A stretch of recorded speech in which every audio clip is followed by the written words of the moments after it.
Hi everyone, I'm Joy Karavitas, and I'm going to talk to you a little bit today about Mark Crowley's book, Lead from the Heart. In his book, Mark espouses two different ideas of intelligence. Our brain, as we know it, that controls logic and reasoning, and then a heart brain that controls emotions and feelings. This idea is not unlike that espoused by Travis Bradberry in Emotional Intelligence, but what I liked about Mark's book is that he was able to connect some research to this idea of emotional intelligence, and then he took all those connections and connected them to leadership. I think that was an excellent way to lay out the format of the book. Of course, there are those who might not agree with Mark or me, and they dismiss the research as just being fluff. They say, okay, that might be people are satisfied or not unsatisfied, engaged or not engaged. The heart has a memory. All of these things might be good, but there's no connection to leadership. It's not valid, not reliable. I gently disagree with them. I think in today's workforce right now, the job satisfaction rate is 51%. That means 49%, almost 50% of the people are not happy where they're working. And I would think that's especially true in today's workforce. The up and coming generation, the millennial generation, they're looking for connection to their work. I think the job satisfaction rating says so is everybody else. People in my generation, baby boomer generation, we might have been willing to stay in a job a little longer, to work a little longer for not real happy. But the next generation, the current generation as well, they're not looking for that. They want to be engaged. They want to feel called and have purpose and meaning. I think Lead from the Heart helps us to recognize that and finds a way leaders can actually start speaking directly to those heart issues. Another opposition is the time. Some people will say, yes, it works, but it just takes too much time. I would say it takes too much time if you don't. You can't afford the time not to. People who are engaged in work enjoy their work, more satisfied in their jobs, tend to stay longer. They develop to different places where they're more experienced.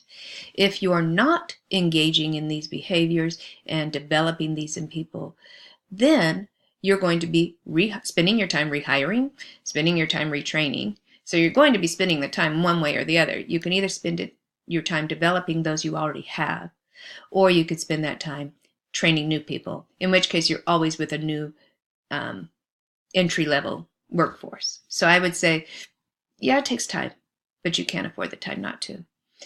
If you saw my book of Lead from the Heart, you'd notice all these little sticky notes and say TCP.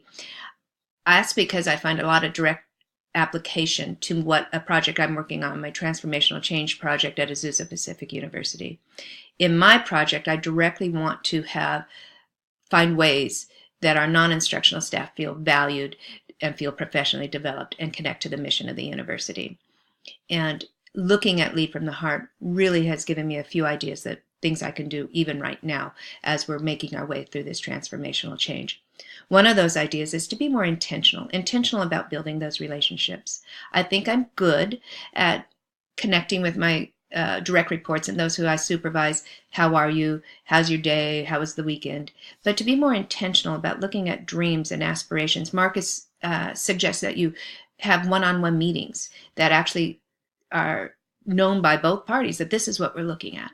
Let's get to know one another. Let's get to know what we can do to serve you better. How can we help you grow and develop professionally? I think this is a great idea, and it's one that I'm going to take within our transformational change project. That's certainly one I think I can start even right now.